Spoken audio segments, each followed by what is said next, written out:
अगर मन में ठान लिया जाए तो कोई भी मंजिल दूर नहीं है। जीवन में कुछ बनने के लिए हमेशा पैसे, सही वक्त की जरूरत हो, ऐसा बिल्कुल नहीं है। कभी कभी इंसान अगर अपने दिमाग को यह कह दे कि मुझे यह करना है और यही मेरा ऑब्जेक्टिव है या यही मेरा सोल गोल है लाइफ में, तो दिमाग अपने आप आपको उस राह तक पहुंचा देता है। ऐसी ही एक स्टोरी है हमारे साथ बैठे विकास की, जो सीएमए फाइनल लेवल पे ऑल इंडिया रैंक 6 स्कोर किया है दिसंबर 25 एग्जाम में, and also he is all India rank 8 at the CMA inter level. आज इस वीडियो में हम विकास की जर्नी को समझेंगे, ताकि जितने भी बच्चे सीएमए एग्जाम्स दे रहे हैं, देने वाले हैं और इस कोर्स में आने वाले हैं, वो विकास की स्टोरी को सुनकर अपने साथ रिलेट करके उस स्टोरी के हिसाब से आगे बढ़ सके। Vikas, I welcome you on this platform. And तू सीएमए इंटर में भी ऑल इंडिया रैंक 8 था, बट मैं इंटरव्यू ज्यादा कंडक्ट किया नहीं कभी। बट अभी मेरे को लगा, फैजान तुम लोग सब आया तो मेरे को ऐसा लगा कि तुम्हारी स्टोरी से बहुत जनों को इंस्पायर किया जा सकता है, इसीलिए आज हम लोग ये सेशन कंडक्ट कर रहे हैं। विकास, सबसे पहले मैं चाहता हूं हम लोग अपने फैमिली बैकग्राउंड से स्टार्ट करें। लाइक पापा क्या करते हैं, मम्मी क्या करती है, फैमिली में कोई पहले सीए में थे या नहीं, या you were first, so that एक हम लोगों को सबको आइडिया लगे। क्योंकि मैंने देखा है बहुत बच्चे उस बैकग्राउंड से आते हैं कि उनके घर में किसी ने सीए में पहले कर नहीं रखा है, and they face a lot of problem. तो मैं तेरा फैमिली बैकग्राउंड जानना चाहता हूँ, सो दैट हम लोग उसके हिसाब से आगे की सारी बातें कर सकें। तो सबसे पहले family background. Sir, first of all thank you sir बुलाने के लिए। इंटर में ये सपना रह गया था मेरा बट अभी पूरा हो गया। और फैमिली बैकग्राउंड में बेसिकली पापा एक बिजनेस करते हैं, ग्रोसरी वगैरह का शॉप है। ओके। और मम्मी हाउसवाइफ है। ओके। सिस्टर सीएमए में है, वो कर रही है, छोटी बहन है, प्रिपरेशन कर रही है। और भाई डेलॉइट में सॉफ्टवेयर इंजीनियर है। और मेरे फैमिली में हिस्ट्री में किसी ने ये फाइनेंस ना कोर्स चुना था, और मैं पहला था ये, और मैंने पहले ही ये सीएमए बना। तो पापा कॉमर्स में थे या पापा दूसरे बैकग्राउंड? पापा तो 10th पास है बस। 10th पास, वेरी गुड। वो हम लोग को पढ़ा रहे ना, वो उनकी बहुत बड़ी काबिलियत है। और मम्मी? मम्मी वही 10th वगैरह ही पास है सर। चलो गुड। उसके बाद तो तेरे बड़े भैया है जी, उन्होंने पहले इंजीनियरिंग की, सॉफ्टवेयर इंजीनियरिंग। जी सर। ओके, फिर तुम सीएमए में आया, जो फर्स्ट कॉमर्स लाइन है तेरे फैमिली में। जी सर। कोई चाचा ताऊ जी के घर में, किसी घर में? किसी के घर में नहीं। तो सबसे पहले तेरे मन में ये आया कैसे कि मुझे सीएमए करना है? सर, ये बहुत यूनिक चीज है मेरा जर्नी में। मतलब कि पहले तो मैंने बीकॉम किया। बीकॉम के दौरान मतलब कि सबको सुनता, सबके जितने भी स्टूडेंट थे सबके मन से यही सुनता था कि ये सारे कोर्स ना बहुत टफ है। मैं भी सोचता था कि ये मेरा औकात के बाहर है, ये मेरे से नहीं होने वाला। तो सर आफ्टर बीकॉम फिर पता चला, बीकॉम के बाद पता चला कि बीकॉम में स्कोप नहीं है, बीकॉम में जॉब, बीकॉम से कुछ जॉब होने वाला नहीं। बट लाइफ में तो कुछ करना था। इतना हिस्ट्री मेरा अच्छा था पढ़ाई का, अगर नहीं करता तो फिर बहुत दिक्कत होता मेरा लाइफ। तो और फिर एक चीज मेरे को पता चला, जिस स्कूल में मैंने टॉप किया था ना, उसमें एक स्टूडेंट था जिसने 3rd रैंक लाया था। उसका उस वक्त इंटरमीडिएट क्लियर हो गया था। तो फिर वहीं से मेरे को ये चीज उम्मीद जगा कि अगर ये क्लियर कर सकता है तो मैं तो उस स्कूल का टॉपर था, मैं भी क्लियर कर सकता हूँ। मेरे में भी है डिटर्मिनेशन, मैं कर सकता हूँ। तो फिर वहीं से उसी को देख के मैंने स्टार्ट कर दिया सीएमए जर्नी। Very good. और फिर तुम करने के बाद तुम अपनी बहन को भी इनकरेज किया कि वो भी करे? जी सर। बहन का नाम? बहन का नाम राजनंदिनी है। सो वो भी सीएमए इंटर में ऑल इंडिया रैंक 17 है सर। एक ही घर में 2 रैंक होल्डर, एंड दोनों ही सेल्फ मेड, जिन्होंने अपने आप से अपनी जर्नी चालू की एंड अच्छी तरीके से पढ़ाई करके इन्होंने किया। राजनंदिनी का जून में फाइनल है। जी sir. I wish her all the best, and मेरी विशेष ये है कि वो इंटर से और बढ़िया रैंक जैसे विकास ने किया है वो उसको मिल सके, एंड वो पूरी मेहनत कर रही है, एंड मेरे को पता है उसकी मेहनत सफल भी होगी। वेरी गुड यार विकास। तो तेरी सीएमए जर्नी का स्टार्टिंग पॉइंट मुझे पता चला। अब तुम कॉलेज के बाद सीएमए में इंटर हुआ, मतलब तुम डायरेक्ट एंट्री रूट से आया? जी सर। डायरेक्ट एंट्री रूट से बहुत सारे बच्चे सीएमए में आते हैं। कुछ ऐसे स्ट्रगल जो एक डायरेक्ट एंट्री स्टूडेंट को होता है एज कंपेयर टू जो बच्चा फाउंडेशन से आ रहा है, या कुछ ऐसे बेनिफिट जो डायरेक्ट एंट्री से आने से हो रहे हैं? सर, डायरेक्ट एंट्री में मुझे मतलब बेसिकली मेरे को खराब ही लगा बेसिकली, क्योंकि मैंने 3 साल बर्बाद करके आया हूँ। ओके, मतलब तुम बहुत जल्दी शुरू कर सकता था, बहुत but you realise late. Yes sir. Okay, आप फाउंडेशन से स्टार्ट करो, बीकॉम ज्वाइन करने के बाद ही स्टार्ट कर दो, क्योंकि जो आप इस कोर्स में कर रहे हो बीकॉम में भी उस सिमिलर कोर्सेज से, तो आपका कुछ ज्यादा चीज हैम्पर नहीं होगा। एट द टाइम आप देखोगे जैसे ही बीकॉम कंप्लीट हो गया, आपका इंटरमीडिएट भी कंप्लीट हो जाता है, उसके बाद आप जल्दी ही कर पाओगे इस चीज। मेरा लेट हुआ, मेरा ये रिग्रेट सबसे लाइफ का सबसे बड़ा रिग्रेट है कि मैंने बीकॉम की स्टार्टिंग में नहीं किया, नहीं तो 3 साल में पहले ये बन चुका होता। बट मेरे को ऐसा लगता है तेरा जो ऑल इंडिया रैंक 8 है 6 है, तेरे को ऐसा लगता है कि बीकॉम की पढ़ाई तुम बीकॉम गोयनका कॉलेज से किया हुआ है, which is a full time college, मतलब तुम कॉलेज भी अटेंड किया है। जी सर। तो क्या ऐसा लगता है कि कॉलेज की पढ़ाई के कारण कुछ फायदा हुआ जो इंटर लेवल में तेरे को और अच्छा करने में हेल्प किया फाइनल लेवल में? जी सर, कॉलेज की पढ़ाई तो ऑब्वियसली हेल्प करती है सर। मतलब ये ऐसा हो सकता है जो बच्चे पहले फाउंडेशन कर लेते हैं वो यहाँ से कॉलेज की पढ़ाई कर लेते हैं, और तुमने बाद में किया तो तुमने कॉलेज की पढ़ाई पहले कर ली, फिर उन्हीं बेस को लेकर तुम सीएमए चालू किया। जी सर, जी sir. Very good. CMA inter level पे सारी सब्जेक्ट की ट्यूशन ली थी या सेल्फ स्टडी भी किया था, कैसे किया था? नहीं सर, हम सेल्फ स्टडी करते ही नहीं है, मतलब कि सर नाम का ही सेल्फ स्टडी है। लोग फिर भी आप बोलोगे सेल्फ स्टडी, लेकिन वो लोग टीचर के वीडियो देख के चीज करते हैं, वाले क्लासेस नहीं लेते हैं, बट यूट्यूब से इंस्पायर होके मतलब उसका उनका रिविजन्स वीडियो देखने हैं, उनके ही नोट्स लेने हैं फ्रेंड लोग से। इनफैक्ट टीचर्स के बिना ये कोर्स कंप्लीट करना बहुत टफ है, बहुत ज्यादा टफ है। तो क्लासेस मैंने हर एक सब्जेक्ट के लिए था, हर सब्जेक्ट का लिया था। Very good.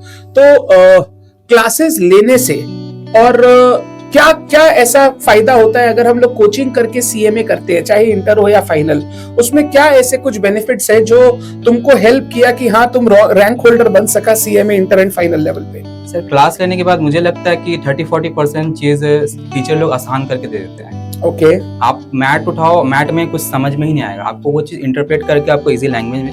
पहला चीज तो आपको कोई भी एग्जाम निकालने के लिए आपका रूट स्ट्रांग होना चाहिए कंसेप्ट का। Correct. वो चीज सर देते हैं, सर करके देते हैं। करेक्ट। और सब्सिक्वेंट रिविजन्स में वो काम आता है। और तो यही चीज है सर, क्लासेस में एक तो क्लैरिटी मिलती है कि कैसे करना है सब कुछ, कॉन्सेप्ट क्लैरिटी इतनी बेस्ट है, प्लस आप लोग मतलब कि गाइडेंस देते हो कैसे करना है, ऐसे करना है, ये सब मतलब जो बेस वर्क तुमको करना पड़ता था वो बेस वर्क टीचर ने ऑलरेडी कर लिया है। जी सर। तो मुझे लगा कॉम्प्रोमाइज क्यों करें, थोड़े बहुत पैसे से करियर वाला, ये करियर मेरे को बनाएगा, तो इसमें चीज में कॉम्प्रोमाइज क्यों करना?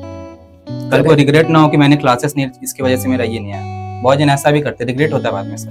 तो क्लासेस लेनी जरूरी है। एंड मेरे को ऐसा लगता है कि सीएमए इंस्टीट्यूट के लिए मेरा ये एक सजेशन है as a teacher of this course कि सीएमए इंस्टीट्यूट को अपनी मटेरियल्स पर काम करना चाहिए।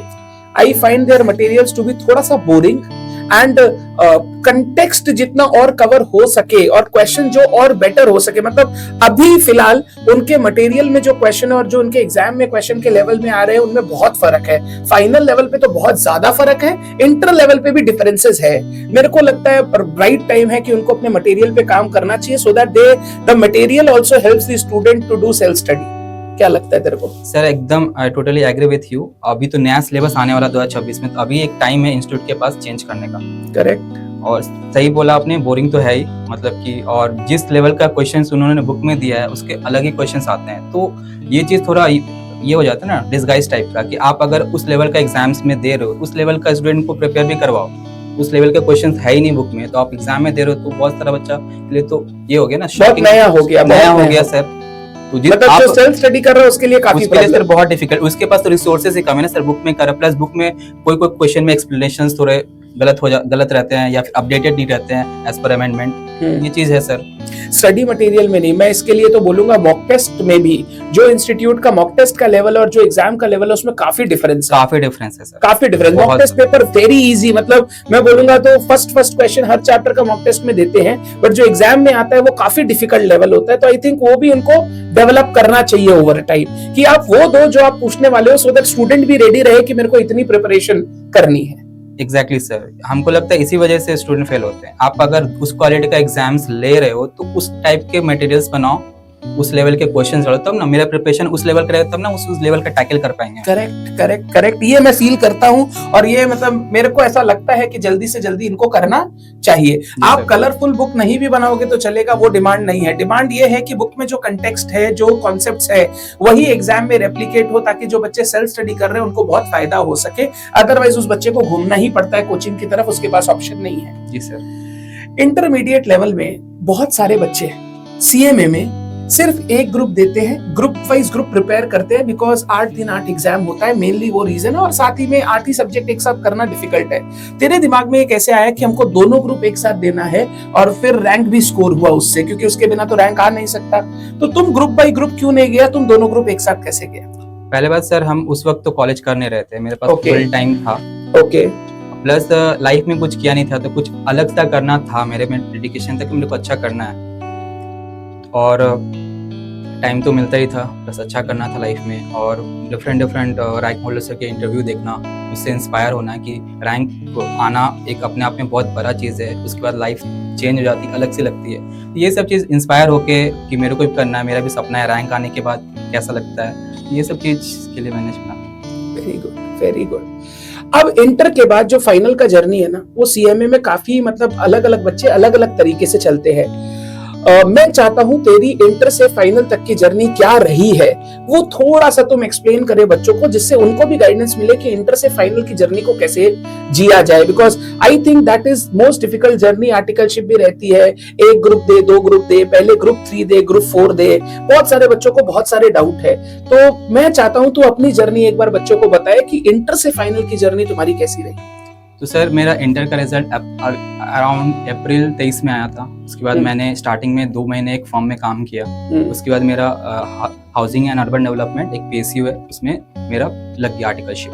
ओके। और ड्यूरिंग माई आर्टिकलशिप में मेरा आर्टिकलशिप में भी बहुत ज़्यादा प्रेशर्स था, तो मैं वहाँ पे मैनेज अपना स्टडी ऐसे करता था कि सुबह सुबह उठा, एक क्लासेस किया, फिर आर्टिकलशिप गया, फिर आने के बाद एक क्लासेस किया। मेरा एटलीस्ट मेरे को हर दिन 2 क्लासेस करनी है, तभी Okay. मेरा जाके टाइम टू टाइम मेरा जो शेड्यूल था इतने महीने में एक सब्जेक्ट कंप्लीट करना है, मेरा वो हो पाएगा।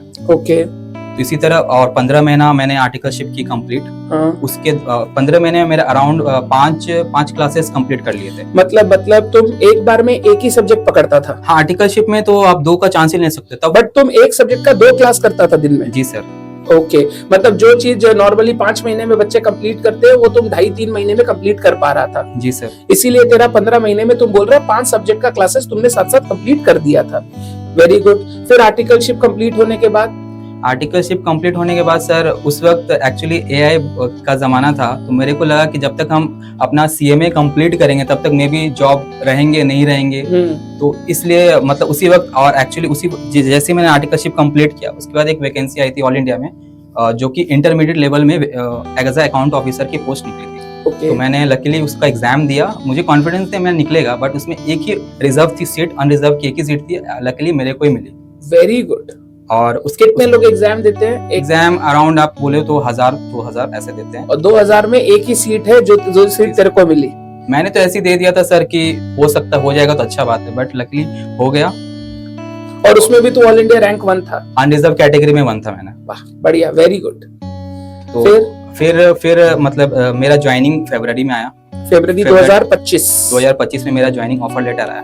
तो सर, ऑफर लेटर ज्वाइन करने से पहले मेरे में बहुत बड़ा कंफ्यूजन था कि मैं ज्वाइन करूँ कि नहीं करूँ। अगर कर लूंगा तो फिर मेरा जो गोल है, सपना है CMA बनने का, मेरे भी बहुत टफ हो जाएगा, बहुत टफ रूट हो जाएगा जॉब के साथ। अगर जॉब में बहुत ज्यादा प्रेशर हुआ तो फिर मैं कैसे करूंगा। तो बट और एट द टाइम जॉब भी मिला था, वो भी थिंकिंग था कि फ्यूचर में जॉब ना मिले, रिग्रेट हो, इसलिए मैंने सबसे पहले ज्वाइन करने से पहले मैं वो ऑफिस में गया जहाँ पे मेरा ज्वाइनिंग था।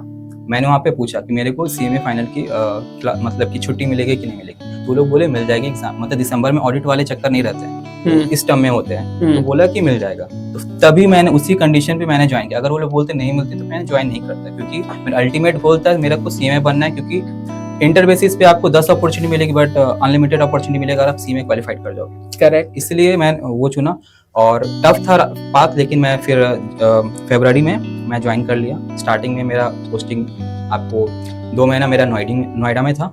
उसके बाद मेरा ट्रांसफर हो गया अप्रैल में साहिबगंज में। ओके। साहिबगंज में ट्रांसफर हो गया।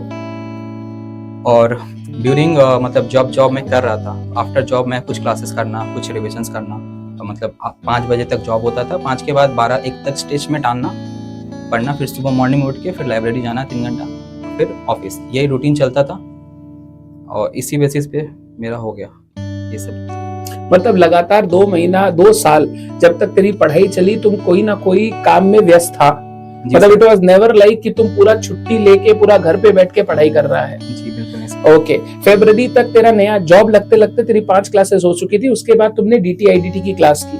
सर मेरा अक्टूबर में कंप्लीट हुआ था, और नवंबर, दिसंबर और जैन 3 महीने में मेरा एक कोई ग्रुप 4 का क्लासेस जो कि शॉर्टर होता है वो मैंने कंप्लीट कर लिया। और जब मैंने ज्वाइन किया मेरा सिर्फ टैक्स क्लास बचा था DTI ओके, तो मैंने उस दौरान किया। उस दौरान किया। कब तक सारी क्लासेस कंप्लीट कर ली? मई जून तक सर कंप्लीट हो गया, 3 महीने में मैंने कर लिया था। फिर मई जून से लेकर नवंबर तक तुमने सेल्फ स्टडी की? जी सर। जिसमें अक्टूबर तक तेरा ऑफिस चल रहा था, फिर नवंबर तेरे को लीव मिला और वो तुम दिसंबर में एग्जामिनेशन दिया? जी सर। ग्रेट। मतलब ये है ना कि सब कुछ छोड़ छाड़ के बैठ के पढ़ने से नहीं होता, जितना टाइम मिला उसको प्रॉपरली यूटिलाइज करना बहुत जरूरी है अगर आपको कुछ करना है तो। एंड विकास, जॉब करने का वन ऑफ द रीजन क्या घर की फाइनेंशियल कंडीशन थी?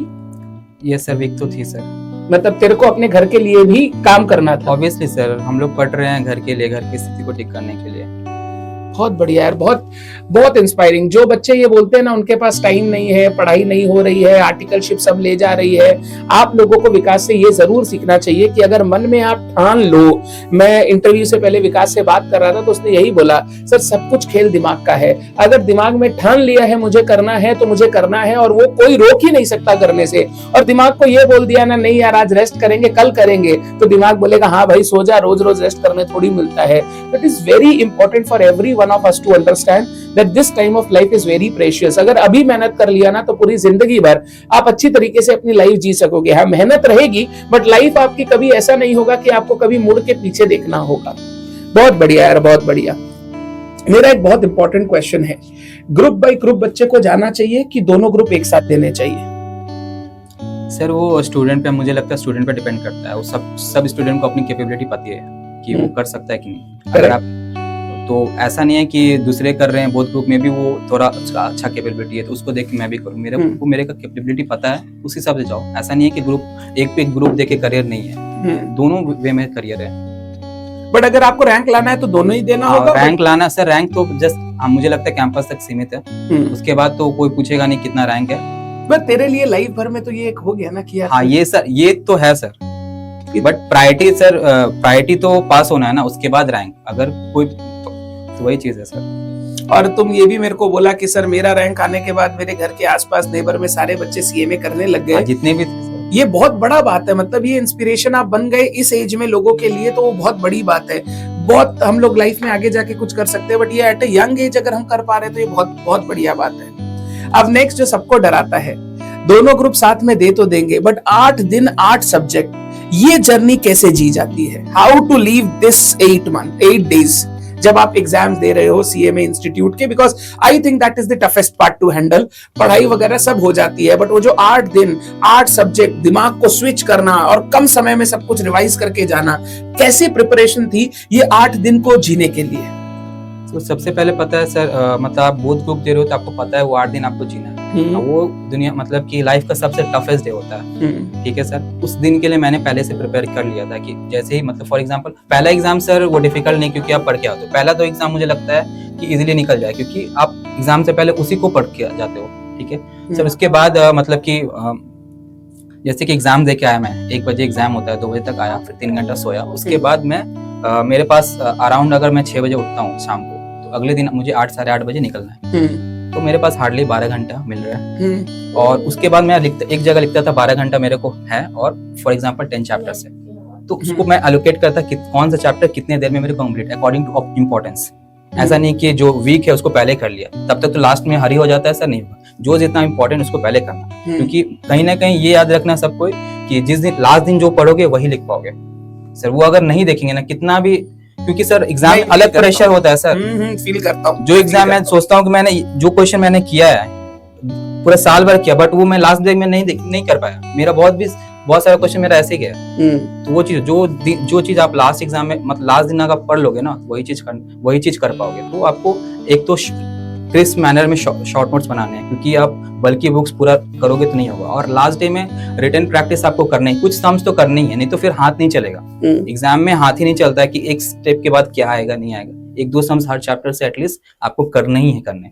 इसी बेसिस में हर एक चैप्टर को एलोकेट करना 2 घंटा 1 घंटा, किसी को देख ही लिया 30 मिनट में, इसी में प्रॉपर एलोकेशंस करना। और 8 बजे से 9:30 बजे तक मैं पहुंचता था सेंटर। उसके दौरान मैं MCQs वगैरह कर लेता था। ओके, इसी बेसिस में मैनेज हो गया। तो ये एग्जाम के दिन से पहले भी तैयारी शुरू करना पड़ता है? जैसे तुम बोला क्रिस्प नोट्स बना के रखो, समरी नोट्स बना के रखो, ये आइडेंटिफिकेशन की किस चैप्टर को कितना टाइम देना है, ये सब तो आपको 8 दिन से पहले करके रखना होगा। जी सर, इंस्टेंट तो ना हो पाएगा सर। हाँ। बिल्कुल मतलब तुम जो लास्ट 1 महीना सेल्फ स्टडी कर रहा था उसमें तुमने पहले ही डिमार्केट कर लिया था मुझे क्या करना है, किसको कितना टाइम देना है, एंड उसके हिसाब से किया।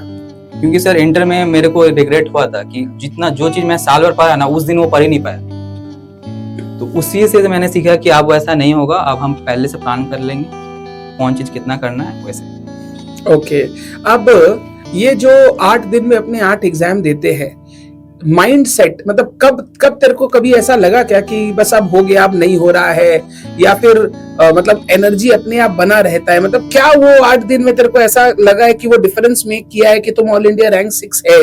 क्योंकि मेरे को लगता है अगर वो सही टाइम से नहीं संभालो तो उस समय पास होना भी बहुत डिफिकल्ट हो जाता है। सर मन में ख्याल आता है सर कि अब छोड़ देते, अब नहीं हो रहा है, बट सर वो मेहनत भी फ्लैशबैक आती रहती है कि इतना दिन मेहनत किए हैं फिर से वो करना पड़ेगा, वो चीज का डर की वजह से सर वो हो जाता है, वो पूरा फ्लैशबैक आती है, दिन रात इतना मेहनत किया, अभी नहीं पढ़ेंगे तो फिर सर पूरा मतलब टूट जाएंगे सर। लास्ट 3-4 साल का जो भी मेहनत है वो सब 8 दिन में थोड़ा सा और जाग लेते हैं ताकि वो भी मेरी सफल हो जाए।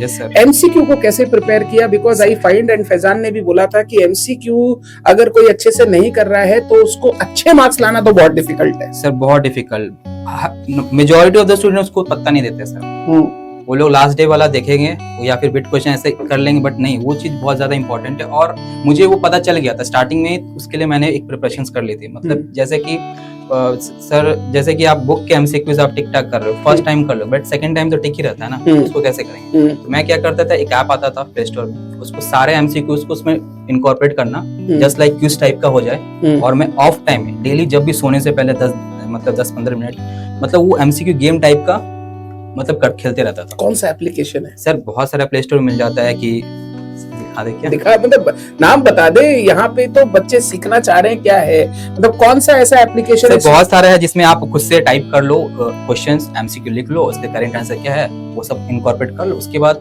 वो अपने आप से टेस्ट बना के देगा रैंडम सा, आप उसके बाद ओके तुम क्या किया, बिट क्वेश्चन को डाल दिया, इसमें फोटो लेके डालना है कि एक एक क्वेश्चन? नहीं सर, एक एक क्वेश्चन डालना होगा। हाँ सर, वो चीज हम की मेहनत था, बट हम सोचे कि जरूरी है, रिपोजिटरी बन जाएगा, आगे भी कोई करना चाहे तो वो यूज कर सकता है तेरा वाला मेहनत को। जी सर, अपनी बहन को मैंने वो दे दिया, हाँ, तो तेरा लॉगिन आईडी से जाने से हो जाएगा। जी सर, तो ये सबको हेल्प करना चाहिए। वाह, इस टाइप के है क्वेश्चंस, तो ऐसे ऑडिट कमिटी कैन 4 ऑप्शन जो वहाँ पे बुक में रहते हैं, तो वैसे ही गलत हुआ ये वो, इसी चीज को मैंने मतलब हर एक सब्जेक्ट का ही बनाया हुआ हूँ, इसी बेसिस पे मतलब ऑफ टाइम में ट्रैवलिंग कर रहा हूँ, घर वहां से घर आ रहा हूँ, तो ट्रेन की जर्नी में क्या करूँगा, इसी को करता था। बाप रे बाप, ऐसा नहीं आता रैंक, इसके लिए कुछ तो अलग करना पड़ता है। Multiple choice questions will be very important, and multiple choice question अगर प्रैक्टिस करके रखो तो मैंने ये देखा है कम टाइम में हो जाता है, बट अगर प्रैक्टिस ना करो तो वो 30 मार्क्स मतलब वो 15 क्वेश्चन करने में कभी कभी 40-50 मिनट लग जाता है। जी सर, वो पूरा मतलब गेम चेंजर है सर, वो मेरा मतलब कि जो 15 मिनट रीडिंग टाइम मिलता है ना सबके में, वही 15 मिनट मेरा हो जाता है 15 मिनट में। यस सर, इतना प्रैक्टिस मैंने किया था कि मतलब वो 15 मिनट में ही करना था, मेरा टारगेट था उसी 15 मिनट में करना मेरे को सारा। ओके, तो सीएमए एग्जाम्स में अपने को एमसीक्यू वाला पेपर भी पहले दे देते हैं? पहले दे देते, वो लिखने नहीं देते, बट हम लोग टिक टाक कर ही लेते हैं, कैलकुलेटर तो चला ही लेते हैं। ओके, सी एग्जाम्स में जैसे क्या होता है, MCQ paper 15 minute reading time के बाद मिलता है, सीएमए एग्जाम्स में वो पूरा पेपर एक साथ, वो पूरा बंडल एक ही रहता है। तुमको ओएमआर नहीं देते, तुम मार्किंग नहीं कर सकते हो, बट तुम क्वेश्चन पढ़ के तो अपना आंसर कर सकते हो। जी सर, तो ये तो बहुत अच्छी बात है। तो फर्स्ट 15 मिनट्स रीडिंग टाइम में तो अपना गोल ही चेंज कर लो, first 15 minute reading time give to MCQ. उस 15 में अगर 10 भी अपने हो जाए, जो 10 थोड़े से इजी है, जो अपने कर सकते हैं, तो अपने पेपर में बहुत आगे निकल गए। 20 मार्क्स का पेपर तो अपने सॉल्व कर चुके हैं। और सर एमसीक्यू आपको कॉन्फिडेंस देता है आपका पेपर कैसा जाएगा। अगर आपका उसमें 10-12 राइट हो गया ना, कॉन्फिडेंस आ गया, तब तो बाकी पेपर टफ भी आता है ना, तो आप थोड़ा ध्यान से कर पाते हो। लेकिन अगर एमसीक्यू 5, 6, 10 गलत अगर नहीं आए ना सर, तो वो पूरा पेपर भी डुबा सकता है सर। बट मेरे को ऐसा नहीं लगता कि एमसीक्यू ऐसे देते हैं कि आप नहीं कर पाओगे। अगर किसी ने प्रिपरेशन की है ना, वो मतलब आपके डिस्कशन से, क्लास की पढ़ाई से वो एमसीक्यूज हो जाते हैं, और थोड़ा आपकी प्रैक्टिस, मतलब वो प्रैक्टिस करनी पड़ती है। जैसे अलग से कोई 150-200 एमसीक्यू, 250 एमसीक्यू करके जाए, तो मेरे को लगता है उसमें से आपको बहुत सारे एमसीक्यू देखे हुए आएंगे। इंटर लेवल पे तो वही आते हैं, फाइनल लेवल पे थोड़े इंस्टीट्यूट एडवांस करता है, बट तो भी आप कर पाओगे। जी सर, ये तो टोटली एग्री।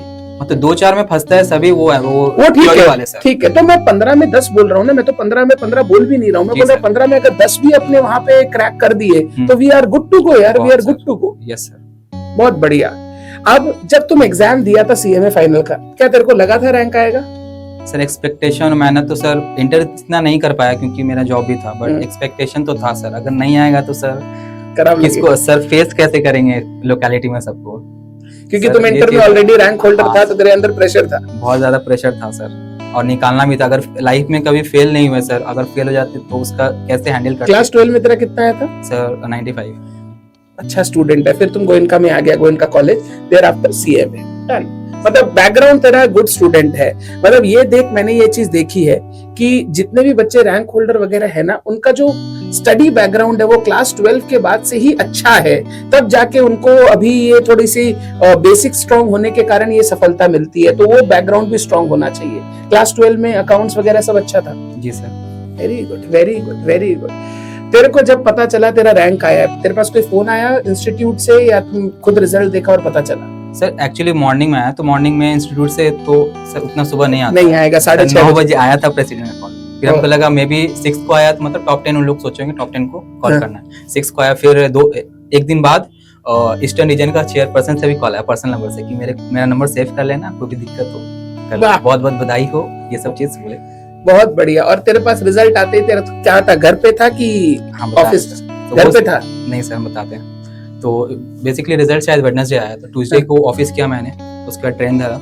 ट्रेन धर के 2 बजे मतलब अराउंड एक नैटी स्टेशन है यहाँ पे, तो वहाँ पे पहुंचा और वहाँ पे एक मंदिर था, तो मैंने वहीं से विश मांगा था। तो पूरी रात मैंने वहीं बिताई। पूरी रात? Yes sir. मंदिर में? जी सर, क्योंकि और मैंने सोचा था कि अगर मेरा रिजल्ट अच्छा होगा तभी मैं घर आगे जाऊंगा, नहीं तो मैं वापस ऑफिस चले जाऊंगा। तो बस 7 बजे तक, 6:30 के 7 के बीच में मंदिर भी खुल गया और रिजल्ट का लिंक भी आ गया सर। उसके बाद पूरा फ्लैशबैक आ रहा है सर, कि मतलब पूरा फ्लैशबैक आ रहा है कि अभी जस्ट पता चलेगा पूरा 3 साल 4 साल जितना मेहनत किए सर, इमोशंस कंट्रोल नहीं हो रहे थे, बट जैसे क्लिक किया सर। पहले तो तुम अपना रिजल्ट देखा, congratulation you have completed CMA. तेरा टोटल कितना आया था 800 में? अरे ये वो कैसे भूल सकते हैं आप? 266 256 266 256 500 और 522 266 256 मेरे हिसाब से 522 ही टोटल होता है। देख ले, बट ये याद रखो, मेरे को अभी तक मेरे सीए फाइनल के मार्क्स याद है यार। सर अब याद रहेंगे, बट खुशी में सर 6 आ गया और पास हो गया, उसके बाद हम मेरा सीए फाइनल में 566 आउट ऑफ 800, सीए इंटर में 503 आउट ऑफ 700, मेरे को सब याद है। मेरे को 10 साल हो गया भाई, ये कभी नहीं भूल सकते। 266 और 296 मतलब ये हो गया 300 प्लस 266 566 562 मार्क्स आए तेरे। Very good. हर सब्जेक्ट में एग्जामिनेशन तो है ही सर, एक में छूट गया, लॉ में 56 है, बाकी लॉ में 56, बाद बाकी सब में तेरा एग्जामिनेशन है। बहुत बढ़िया, वेरी गुड। तो तेरा ये हुआ, फिर तुम घर पे किसको फोन किया सबसे पहले? पहले तो रिजल्ट देखा, फिर रैंक लिस्ट बाद में आता है? रैंक लिस्ट तो तुरंत ही आ गया था, तो उसमें तुम रैंक देख लिया था? सबसे पहले बताऊं सर, पहले मैंने रैंक लिस्ट ही देखा। ओके, रैंक लिस्ट देखा 6, उसके बाद रिजल्ट मैंने देखा ही नहीं, मैंने घर को कॉल कर दिया और सबसे पहले सिस्टर को कॉल किया कि मेरा रैंक 6 है। वो लोग सब सो के थे, बट सब उठ गए, सबने स्टेटस लगाना चालू कर दिया, इतने फोन कॉल सर। और मम्मी पापा मतलब अभी तक का ग्रेटेस्ट डे है, 11 फरवरी। और मम्मी पापा का क्या रिएक्शन था? मम्मी पापा तो सर सबका वही रिएक्शन होता है, खुशी से एंजॉय करना, आंख में आंसू आ जाना, मतलब क्योंकि वो लोग देखते हैं ना कि बच्चा इतना मेहनत कर रहा है और उसका फल जब मिलता है तो सर। बट अब तेरा आ गया तो तेरी बहन का वाला तो फीका रह जाएगा। नहीं सर, नहीं रहना चाहिए फीका, उसको भी उतना मेरे से अच्छा आएगा, हम गाइडेंस देते रहेंगे सर, जितना मेहनत करेंगे उसको। बहुत बढ़िया, वेरी गुड। तो ये तेरा उस दिन का रहा। और अभी तुम वाटरवेज लिमिटेड में तुम अपना जॉब कंटिन्यू कर रहा है, आगे चेंज करने का इच्छा है? जी जरूर सर, कैंपस में बैठूंगा और अच्छा अपॉर्चुनिटी मिला तो डेफिनेटली चेंज करूंगा। Very good. पीएसयू में ही जाना है? अभी तो फिलहाल पीएसयू है सर। इसके बाद बहुत बढ़िया, क्योंकि तुम आर्टिकलशिप दोनों जगह किया है, सीए फर्म और पीएसयू। बहुत बच्चे मेरे से क्वेश्चन पूछते हैं, सर हमें कहाँ करना चाहिए आर्टिकलशिप, सीए फर्म या पीएसयू? सर वही सबने ओपिनियन यही दिया था कि अगर आपको मतलब कि अगर आपको फ्यूचर जॉब करना है तो पीएसयू इज द बेस्ट, क्योंकि पीएसयू मैंने जो एक्सपोजर लिया ना सर, आज मैं जो एक ऑफिस संभाल रहा हूँ, सिंगल फाइनेंस ऑफिसर, उसके एक्सपोजर की वजह से, नहीं तो मेरे को तो फिर बहुत सारे कंप्लेंट्स आते हैं इतने सारे। तो अगर आपको फ्यूचर में जॉब करना है तो पीएसयू में ही जाना चाहिए, अगर आपको नए फ्यूचर में फॉर्म खोलना है तो वो चीज वो लोग सिखाते हैं, वो चीज का एक्सपोजर वो लोग देंगे। CA form. ये सर। ओके, बट बहुत बार ऐसा होता है ना कि आपके इंटरमीडिएट रिजल्ट्स के बाद आपको पीएसयू में मिलता नहीं है, तो जैसे तुम सीए फॉर्म में पहले शुरू कर दिया तो तुम फॉर्म नहीं भरा था, मतलब वो कैसे होता है कि तुम सीए फॉर्म में चालू कर दिया, 2 महीना काम किया, तो वो जो इंस्टीट्यूट को एक फॉर्म भरना पड़ता है? सर मैं टाल रहा था बहुत। ओके, मैं नहीं भरूंगा, मतलब you were trying for PSU, अब अगर हो जाता तो करे जैसे तुमने ट्राई किया। ओके, मतलब पहले अपने को काम शुरू कर देना चाहिए, आई थिंक टाइम वेस्ट नहीं करना चाहिए। Exactly sir. और उसके बाद अगर आपको अपॉर्चुनिटी मिले तो आप अपने फर्म से बात करके जरूर उस अपॉर्चुनिटी में शिफ्ट करें, इससे बहुत फायदा होता है। Correct correct. ग्रुप 3 मेरे को लगता है फाइनल का टफ ग्रुप है as compare to group 4। Group 4 में सीएफआर को सब्जेक्ट को छोड़ के बाद बाकी सब्जेक्ट मैनेजेबल है। ग्रुप 3 में चारों ही पेपर बड़े पेपर है, अपने पास एससीएम है, एसएफएम है, डीटी है, लॉ है। कैसे टैकल किया ये चारों सब्जेक्ट को ट्यूशन के साथ साथ? सर पहले बात 4 में से मेरे को 2 ही टफ लगता है और 2 ठीक ठाक लगता है, क्योंकि देखिए कौन सा 2 टफ लगता है? 2 टफ है, एसएफएम है और डीटी है। ओके, एसएफएम एंड डीटी, ठीक है सर। एससीएम इसलिए नहीं लगता कि एससीएम इंटर का ही बेस है सर। कॉस्टिंग 40 मार्क्स आपके ओएमएसएम के ही है। ओके, 40 मार्क्स ओएमएसएम की क्वेश्चन, थोड़ा लेवल हाई है, बट सर वही वाला चीज है। और इंटर में आप अगर इंटर अपने अच्छे से पढ़ा है ना तो सर वो सब्जेक्ट में आपको डिफिकल्टी फेस नहीं होनी चाहिए। ओके, कॉन्सेप्ट आप वहीं से बिल्डअप होते हैं, बस वही कि क्वेश्चंस के लेवल थोड़े बढ़ेंगे, बट हो जाएगा वो। बेसिक अंडरस्टैंडिंग है सब्जेक्ट की। जी सर। और डीटी इसलिए कि चीज वो नया है सर, इंटरनेशनल टैक्सेशन। ओके, वो पहले का। तो इंटरनेशनल टैक्सेशन कितने मार्क्स का है? इंटरनेशनल हम लोग में 40 है, बट कभी 45 भी हो जाता है। 40 मार्क्स का है और वो नया पूरा पोर्शन है जिसको तुमको पूरा देखना पड़ता है। हाँ सर, वो नया था इसलिए। ओके, तो तुम क्लास किस सीक्वेंस में लिया था? सर सबसे पहले हम एससीएम लिए थे। ओके, एससीएम में फिर सीएफआर लिए और फिर तुम सीएफआर में आ गया, ग्रुप 2 का बड़ा सब्जेक्ट, ठीक है? जी सर। बीच में हम कॉस्ट ऑडिट और ये एसएफएम एक साथ लिए। एसएफएम में मेरा बहुत टाइम गया क्योंकि सर वो तो इतना वास्ट सिलेबस है सर, 10 वॉल्यूम आए थे मेरे। 10 वॉल्यूम जो टीचर से लिए थे। ओके, तो कंप्लीट करते करते हालत खराब हो गई मेरा। ओके, और फिर क्या किया? फिर कॉस्ट ऑडिट लिया। कॉस्ट ऑडिट में ज्यादा टाइम लगता नहीं, छोटा सिलेबस है। उसके बाद डीटी आईडीटी लास्ट में, और लॉ और एसपीएम बीवी बीच में। जी सर। ओके ओके, तो एक सब्जेक्ट जब बड़े सब्जेक्ट हो, और कॉस्ट ऑडिट वगैरह हम लोग बड़े सब्जेक्ट के साथ साथ कर सकते हैं क्योंकि वो छोटे सब्जेक्ट है। हाँ, बेसिकली थ्योरी है ना सर, थ्योरी में उतना बस देख लिया, नोट्स बना लिया, और थोड़े बहुत 2-3 चैप्टर्स इजी हैं तो वो कर लिए, तो उसमें उतना ये प्रॉब्लम नहीं आएगा। प्रैक्टिकल सब्जेक्ट में अप्रोच क्या था? क्लासेस के साथ खुद से सम सॉल्व करता था या पहले क्लासेस कर ली उसके बाद फिर रिवीजन किया, नोट्स बनाए, क्या किया था? सर स्टार्टिंग में तो कुछ दिन सर चलता है क्लासेस का साथ, उसके बाद फिर मोमेंटम टूट ही जाता है। लेकिन उसके बाद जैसे ही वो सब्जेक्ट कंप्लीट होता है तो मैं उस सब्जेक्ट को एक बार रिवाइज करके दम लेता था। उसके बाद ही मतलब दूसरा सब्जेक्ट चल रहा है लेकिन उस सब्जेक्ट को रिवाइज करके ही मैं फिर छोड़ता था, क्योंकि आप एक सब्जेक्ट करो उसके बाद छोड़ दोगे ना, एक बार रिवाइज नहीं करोगे तो फिर जब आप नेक्स्ट टाइम लोगे ना एकदम नया लगेगा, एकदम नया, थोड़ा भी रिटेंशन पता नहीं चलेगा वो चीज। मतलब तुम एससीएम किया तो एसएफएम करते करते या सीएफआर करते करते हाँ, वो एससीएम का रिवीजन किया और तेरा सीएफआर का क्लास चल रहा था, तो एक बार रिवीजन कर लेने से तेरे दिमाग में सेल्फ स्टडी हो गई कि ये सब्जेक्ट में क्या मैंने पढ़ा है, फिर जब भी नेक्स्ट टाइम उठाएगा तो तेरे लिए इजी रहेगा। तो पढ़ते ही साथ साथ क्वेश्चंस वगैरह बनाना या क्वेश्चन देख लेना? सिर्फ सर देखना तो नहीं है सर, देखने से कुछ नहीं होता है सर, रिटन प्रैक्टिस करने से बहुत फायदा होता है ना। आप कहाँ अटक रहे हो, किधर गलती कर रहे हो, वो देखने से नहीं होता। मेजॉरिटी ऑफ द स्टूडेंट हमको लगता है, जितने मेरे फ्रेंड सर्कल में सब लोग देखते हैं सब।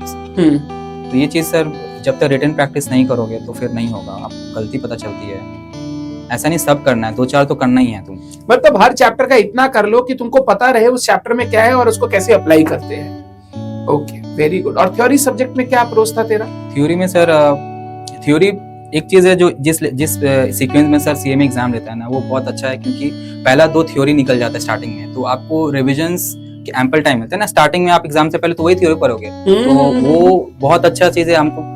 तो कॉस्ट ऑडिट और law sir back to back है ना, तो सर कभी दिक्कत हुआ ही नहीं। Very good. तो मेरे को कभी मतलब होता है ना कि डर नहीं लगा, क्योंकि पहला 2 एग्जाम ही थ्योरी का था, तो बड़ा थ्योरी था। 5-6 दिन पहले से प्रिपेयर करना शुरू कर देंगे। उस दिन भी हम करेंगे, मतलब पूरा साल नहीं पढ़ा, 1-2 बार पढ़ा, बट उस दिन भी चालू करेंगे तो हो जाएगा, क्योंकि पहला एग्जाम है सर, कुछ चीज 100% सिलेबस कंप्लीट हो सकता है।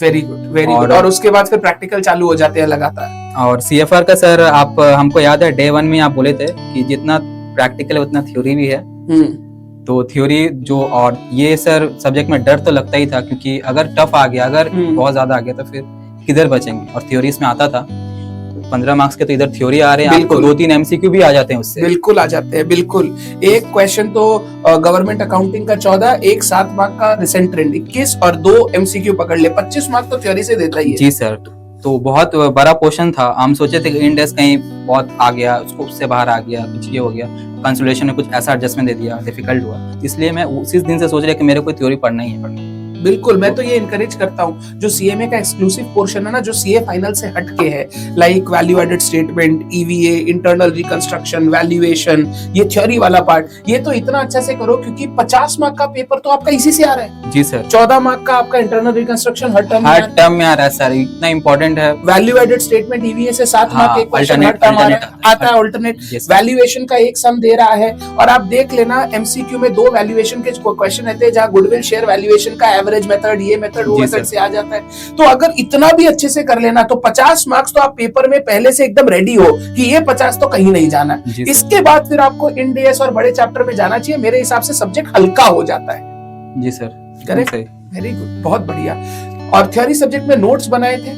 जी सर, शॉर्ट नोट्स बनाता था मैं, बहुत क्रिप्स मैनर में, क्योंकि एग्जाम में वो सर बुकिश लैंग्वेज याद नहीं रहेगा। करेक्ट। शॉर्ट नोट्स में टू द पॉइंट, और कोई चीज डिफिकल्ट आया तो फिर चैट जीपीटी को बोला इजी लैंग्वेज में बता दो, लिखा, उसी से नोट्स बनाया और उसी को पढ़ता था, और वो याद भी रहता है ना, रिटेन भी रहता है सर। और लास्ट टाइम में जाके फिर उसी नोट से पढ़ना कि बुक को भी रेफर करना? नहीं सर, मेरा ये था सर, अगर मेरे को पॉइंट रिमेम्बर है तो मैं लिख दूंगा। ओके। कीवर्ड्स अगर रिमेम्बर है तो मैं लिख दूंगा।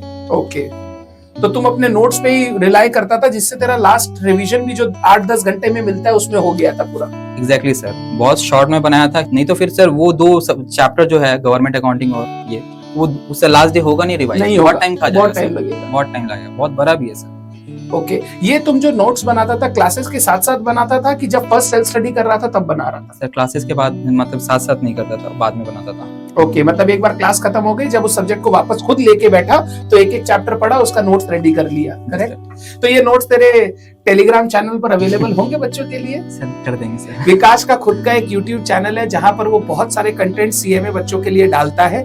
आप जरूर, यूट्यूब चैनल का नाम बता दे विकास। एंटरटेनमेंट की पाठशाला। एंटरटेनमेंट की पाठशाला, आप जरूर वो चैनल रेफर करें सीएमए के लिए। एंड ऑल्सो विकास के नोट्स भी विकास अवेलेबल कराएगा ताकि ज्यादा से ज्यादा लोगों को हेल्प हो सके, एंड आप इसके साथ जुड़ सकते हो, इस माध्यम से आपको बहुत हेल्प होगा। एंड ही इज अ गाय जो मेरे को लगता है कि जितनी आप हेल्प मांगोगे उतना ज्यादा खुश होगा कि किसी ने मुझसे हेल्प मांगी और वो उसको हेल्प करेगा, तो वो आपको बहुत हेल्प मिलेगा। तो ये हो गया तेरा। Before I go to your future career, तुम क्या सोच रहा है, क्या अपने को करना है लाइफ में? कुछ रैपिड फायर खेलते हैं, लेट्स सी कि अपने क्या, मैं तेरी थॉट प्रोसेस को और अच्छे से जानना चाहता हूं। सीएमए, ये पहला क्वेश्चन मैंने फैजान से भी पूछा था, easy, moderate, tough? Sir exactly easy तो नहीं है, moderate tough depend on the students. Okay, student पे डिपेंड करता है मॉडरेट है या टफ है। तेरे को क्या लगा? मेरे को सर वो टफ नहीं लगा, मॉडरेट लगा, करने से तो हो ही जाएगा सर, टफ तो नहीं लगा। 3 चीजें जो तुम चाहते हो इंस्टीट्यूट अगर थोड़ा डेवलप कर ले तो बच्चों को बहुत हेल्प हो। सर स्टडी मटेरियल और जो ऐसा बोले आप एमटीपी वगैरह सब अच्छे से कराएं। और तो सर मेरे को लगता है, मैं बता देता हूँ, सजेस्टेड आंसर पूरे अच्छे से दे। हाँ सर, ये तो भूल गया सर, डायरेक्ट आंसर दे देते हैं सर, पता ही नहीं चलता किस वे में कितना परम्यूटेशन कॉम्बिनेशन कर लो सर, आंसर ही नहीं आता। तो मैं इंस्टीट्यूट से गुहार करता हूँ इस वीडियो के थ्रू कि आप सजेस्टेड आंसर पूरे दे। और एक बहुत इंपॉर्टेंट, विकास तेरे को ये लगता है कि नहीं, जो इंस्टीट्यूट का ट्रेनिंग है, सैप ट्रेनिंग मॉड्यूल, उसको डेवलप करना चाहिए। What do you think? तुम जो काम किया, तेरे को क्या लगता है सैप ट्रेनिंग कितने, मतलब सैप ट्रेनिंग, एक्सेल वगैरह काम तो आएंगी रियल लाइफ में, तो मतलब क्या वो training up to the mark थी या तेरे को लगता है और हम लोग को डेवलप करना चाहिए?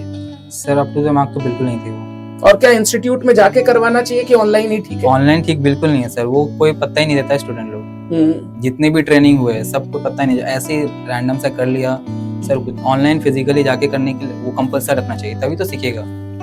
ये चीज मेरे को लगता है। तो एक हो गया स्टडी मटेरियल, एक हो गया मॉक टेस्ट, एक हो गया सजेस्टेड आंसर में पूरे आंसर देना, और एक हो गया ये। और साथ साथ अगर हो सके तो आप 8 दिन में 8 एग्जाम की जगह एक दिन गैप करके अगर एग्जाम लो तो सर बहुत अच्छा होगा सर, बहुत अच्छा। एक और चीज है सर, और जैसे कि इंस्टीट्यूट का जैसे कि एक रिसोर्सेस है स्टडी मटेरियल, फिर है एक MTP RTP फॉर एक और वर्कबुक। ठीक है सर, सेम क्वेश्चन मिलते हैं ना, दोनों में रहते हैं तो दोनों में अलग आंसर रहता है सर, ये भी चेंज करना। मतलब वो आपको मटेरियल पे काम करना होगा। एक एडजस्टमेंट में एक एडजस्टमेंट इधर भी है उधर भी है, इसका अलग ट्रीटमेंट उसका अलग ट्रीटमेंट, तो सर मटेरियल पे ओवरऑल काम करना जी सर, पड़ेगा। जी सर। Very good. इस जर्नी का सबसे टफ पार्ट क्या था तेरे लिए? टफ पार्ट सर जॉब के साथ मैनेज करना और वो 8 दिन सर। वो 8 दिन। सबसे बेस्ट पार्ट क्या था जो तेरे को पूरे लाइफ भर याद रहेगा?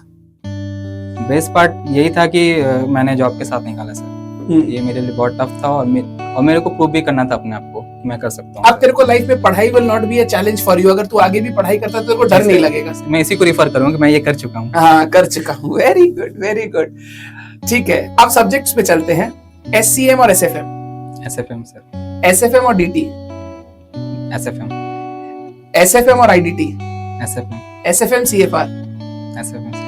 तेरा फेवरेट सब्जेक्ट SFM है? ये सर। बात बाकी सब्जेक्ट से मैं कंपैरिजन नहीं करूंगा। SFM लॉ बिकॉज प्रैक्टिकल होता है। थ्योरी में लॉ और CMAD, मतलब ऑडिट लॉ और SPMBV लॉ। तो मतलब थ्योरी में तेरे लिए लॉ तेरे को अच्छा लगता है, उधर SFM क्यों अच्छा लगता है? ऐसा कोई खास वजह? प्रैक्टिकल चीज है सर, स्कोप बहुत है तो। और तुम उसको मतलब स्टॉक मार्केट वगैरह करता है तुम? थोड़ा बहुत किया सर, बट उतना तो अभी उधर उतना अच्छा नहीं है, बट ये तो करना ही पड़ेगा, फ्यूचर है। Yes sir, future. बस एक ही आदमी है जो CA बन के भी नहीं करता है, वो है मैं। अदरवाइज मैं हर बच्चे को देखा है वो पढ़ते करते हैं भाई स्टॉक मार्केट। बट मेरे पास क्योंकि टाइम नहीं होता, और मुझे लगता है जिस चीज में टाइम नहीं है और आप नहीं डिवोट कर सकते उस चीज में पैसे लगाने से पैसे डूबेंगे ही, पैसे आएंगे नहीं। तो मैं नहीं करता, ये मेरी पर्सनल थॉट प्रोसेस है। डन, ठीक है, ये हो गया। अब तू मेरे को बता, CMA CA बहुत कंपैरिजन होता है, बहुत कंपैरिजन, मतलब पूरे बाजार में कंपैरिजन भरा हुआ है। What do you think one good thing about CA, one good thing about CMA? CA तेरे दोस्त होंगे CA में, तेरे को पता तो होगा CA कोर्स के बारे में। टफनेस सर, टफ है सर। कंपेयर अगर मतलब इक्वेशन से बताए थोड़ा तो टफ है सर। ओके, ये डिनाई तो हम बट नहीं कर यहाँ पे सकते ना सर। हम लोग कोई कंट्रोवर्शियल बात नहीं कर रहे हैं। We are not going into any controversy, we are just having our views on the platform. तो आप लोग प्लीज इस चीज को एकदम उसी तरीके से ले कि हम लोग आपको कुछ सिखाने की कोशिश कर रहे हैं। ओके, CA की चीज है, नहीं मैं अच्छी चीज बोल रहा हूँ। तेरे को ऐसा क्या लगता है कि CA इंस्टीट्यूट ये ठीक कर रहा है, ये हमारे कोर्स में आ जाए तो और हम लोग बढ़िया कर सकते हैं, ऐसी कोई बात? सर एक तो उनका मटेरियल वगैरह उनका अलग ही है। ओके, उनका भी मटेरियल मैंने रेफर किया है, तो उनका जिस लेवल का मटेरियल है वो यहाँ जाए तो बहुत बढ़िया हो जाए हमारा कोर्स। और हमारी एक कोर्स की अच्छी बात जो CA में चली जाए तो सर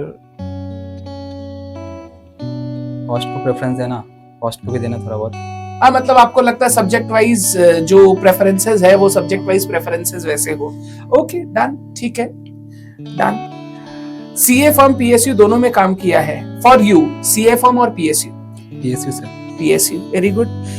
आगे जाकर खुद का काम या नौकरी? सर नौकरी तो अभी नौकरी करूंगा, बोल नहीं सकता सर। तो स्टार्ट में वही करेंगे, बट बाद में सर ऑब्वियसली जिंदगी भर तो नौकरी बिल्कुल नहीं करना है, कुछ तो करना है सर, नौकर तो बनना नहीं है। नहीं, ठीक है, मतलब खुद का काम भी करने का मन है। Definitely sir, very good, capital थोड़ा इकट्ठा हो जाए फिर कुछ करते हैं। तो अभी आगे फ्यूचर में यही है कि अपने अभी अच्छी जगह जॉब करनी है, फिर उसके बाद थोड़ा साल बाद जब अपना एक्सपीरियंस और कैपिटल हो जाएगा तो फिर अपना कुछ करने का। Yes sir, yes. कुछ पढ़ाई करने का इच्छा हो सर? ये एक्सप्लोर करेंगे सर हम। कुछ क्या तेरे मन में तो क्या है? जिससे मेरा स्कोप में और एडिशन हो, डेफिनेटली करेंगे। बहुत सारे कोर्सेस CFA है और क्या क्या होता है, ACCA होता है, ये सब चीज सोच के रखा है। तो जॉब के साथ साथ आगे जैसे जैसे काम आएगा वैसे वैसे जब तक पढ़ाई कर सकते हैं सर तब तक क्यों ना अपना आप को अपग्रेड करते रहे सर। फिर एक लेवल के बाद तो पढ़ाई होता नहीं है ना सर। बिल्कुल, जिस दिन वो सब जिम्मेदारियां आ जाती है पढ़ाई सर फिर नहीं हो पाती है sir. Very good, very good, बहुत बढ़िया। एक टिप जो बच्चों को तुम दे सकता है CA में फाइनल लेवल पे, जो बच्चों के लिए गेम चेंजर होगा, जो तेरे को लगता है तेरी जर्नी में गेम चेंजर था और उनको भी वो यूज करना चाहिए? सर एक नहीं 2-3 दे रहे हैं सर। एक तो पहला बात रिटन प्रैक्टिस करना है आप लोग को। रिटन प्रैक्टिस बहुत जन नहीं करते हैं। रिटन प्रैक्टिस बहुत जरूरी है, वो आपको बताता है आप कहाँ फंसोगे। ऐसा नहीं कि आप डायरेक्टली एग्जाम में रिटन देख रहे हो, वहाँ पे फंसने से अच्छा पहले फंस के देखो। फिर एक revisions, sir revisions student to student matter करता है। एक बच्चे के लिए एक रिविजन काफी है, किसी के लिए 10 भी काफी नहीं है। तो ये रिविजन्स का तो आपको इतना टाइम से रिविजन करना कि खुद पे कॉन्फिडेंस आए कि अगर वो क्वेश्चन अगर हम यहाँ कर रहे हैं तो अगर एग्जाम में है तो वही सेम क्वेश्चन कर पाए। इतना कॉन्फिडेंस लेके जाना है। ऐसा नहीं कि किसी ने 2 रिवीजन में निकाला तो मैं भी 2 रिवीजन में निकाल सकता हूँ। आपको कॉन्फिडेंस बिल्ड होना और टेस्ट देना बहुत ज़्यादा। और मैं हमेशा टेस्ट देता था, डेली मतलब लास्ट के 2-3 महीने में डेली कोई ना कोई पेपर का टेस्ट देता था, खुद से ही देता था। कोई ऐसा कोई टेस्ट सीरीज नहीं लेता था, खुद से दिया, सेल्फ इवैल्यूएट किया। क्योंकि सर पेपर जब स्क्रीन में आता है ना क्वेश्चन पेपर, तो उसका वो अलग ही होता है सर। मतलब कि नॉर्मल आप बुक से क्वेश्चंस करो, लेकिन अगर टेस्ट पेपर से करो, उसमें अगर आपके राइट हो जाते हैं तो एक कॉन्फिडेंस बिल्ड होता है कि मैंने PYQ के क्वेश्चंस राइट किए। वो सब चीज करता था। रॉन्ग होता है तो एक डायरेक्शन मिलता है कि कहाँ गलती किया है। और यस सर, और कंसिस्टेंट रहो। कंसिस्टेंट ब्रेक होगा, मेरे लाइफ में बहुत ब्रेक हुआ, बट करना तो करना ही है। कंसिस्टेंट वापस उठो। तो तेरे हिसाब से written practice is very important. Number 2 तुम बोला कंसिस्टेंट रहो। नंबर 3 तुम बोला मॉक टेस्ट पर बहुत फोकस कीजिए, मॉक टेस्ट देना बहुत जरूरी है। और रिवीजन इतना कीजिए जिससे आपको कॉन्फिडेंस आ जाए कि आप एग्जाम में वही सब चीजों को लिख पाएंगे। आपको दूसरे के हिसाब से अपना प्लान बनाने का दरकार नहीं है। Very good, very good. और एक ऐसी कुछ गलतियां जो तेरे को लगता है तुमने अपने इस जर्नी के दौरान की, जो शायद बच्चों को नहीं करनी चाहिए, उससे रिजल्ट्स और इंप्रूव हो सकते हैं, ऐसी कोई गलती तेरे को लगती है? नहीं भी हो सकती है, तेरा ऑल इंडिया रैंक 8 और 6 है, तो मेरे हिसाब से गलती क्या ही हुई होगी, बट ऐसा कुछ लगता है तेरे को कि यार ये वाला काम नहीं करना चाहिए था, ये नहीं करते तो और बेटर होता। एग्जाम में मैंने किया सिली मिस्टेक्स बहुत ज्यादा। सिली मिस्टेक्स क्यों? हड़बड़ी सर वो मतलब होता है सर, एग्जाम में प्रेशर्स बहुत ज्यादा आ जाता है सर। थोड़ा 1-2 क्वेश्चंस अगर नहीं बन रहे, हर एक क्वेश्चन में एक अलग एडजस्टमेंट दे दिया, तो वो सब प्रेशर से थोड़ा सिली मिस्टेक हुई। एंड एक मैं तेरे बिहाफ में बोलता हूँ, जो मेरे को लगता है तेरे मन में है, सीए में शायद पहले शुरू कर लिया होता कॉलेज के साथ साथ तो बेटर होता। एग्जैक्टली सर, वो मेरा लाइफ का सबसे बड़ा रिग्रेट रहेगा। 3 साल मेरा बर्बादी किया, नहीं तो 3 साल पहले में बन जाता सीए में, बीकॉम के साथ स्टार्ट करता था। वेरी गुड, वेरी गुड, बहुत बढ़िया, बहुत बढ़िया। और कोई कॉन्फिडेंस बूस्टर जो तेरे को लगता है बच्चों के साथ रहना चाहिए, बच्चों को देना चाहिए? अब जून के एग्जाम्स है, हर 6 महीने में एग्जाम होते हैं, कैसे अपने आप को मेंटेन करें? क्या तेरा सोशल मीडिया का एडिक्शन, गेम्स का कोई एडिक्शन तेरा था या नहीं था? सर हम बहुत सोशल मीडिया यूज करते हैं सर। यूट्यूब में डेली एक्टिव रहना, वीडियोस बनाना, टेलीग्राम में एक्टिव रहना। बट वो तेरे वीडियोस तेरे पढ़ाई से रिलेटेड होते हैं। सबसे बढ़िया बात तेरी ये रही कि जो तुम कर रहे हो वो तेरे पढ़ाई से रिलेटेड है। मेरे को बताया इसने कि एग्जाम खत्म होते ही एग्जाम के पेपर का सोल्यूशन क्या होना चाहिए, क्या नहीं होना चाहिए, एमसीक्यू का सोल्यूशन वगैरह डालता है, तो ये तो तेरी पढ़ाई से रिलेटेड है, जो तेरे को बहुत हेल्प कर रहा है। जी सर। गेम्स वगैरह BGMI? सर गेम्स का उतना एडिक्शन नहीं था मेरे को, क्रिकेट का एडिक्शन बहुत है सर। ओके। क्रिकेट खेलना और देखना, एग्जाम के दिन में अगर सर तो मैच होता है तो मैं छोड़ता नहीं। वेरी गुड, बहुत बढ़िया, बहुत बढ़िया। यार मेरे को लगता है कि विकास ने अपनी सारी बातें बताई हम लोगों को, और हम लोगों को बहुत कुछ सीखने मिला इसकी जर्नी से। और भी कोई क्वेश्चन हो तो कमेंट सेक्शन पे जरूर लिखना। विकास मैं तेरे को लिंक भेज दूंगा, कोई कमेंट में ऐसा कमेंट हो जो तेरे को लगता है उस बच्चे को आंसर करना चाहिए, और try to answer so that बच्चे को भी हेल्प हो सके। एंड आगे विकास चल के आपको अपने चैनल के माध्यम से एंटरटेनमेंट की पाठशाला बहुत हेल्प करने वाला है, तो उसके चैनल को भी आप देख सकते हैं। सब्सक्राइब करना नहीं करना वो आपके हाथ में है, ना मैं अपने चैनल के लिए बोलता हूं ना मैं इसके लिए बोलूंगा, बट अगर आपको अच्छा लगे तो जरूर लोगों तक उसको पहुंचाए। Thank you so much Vikas, thank you so much everyone for watching. I hope this video helps you, and आगे फ्यूचर में हम ऐसे वीडियो बनाते रहेंगे। Till then thank you so much, bye bye, tata. Vikas tata कर दे, टाटा।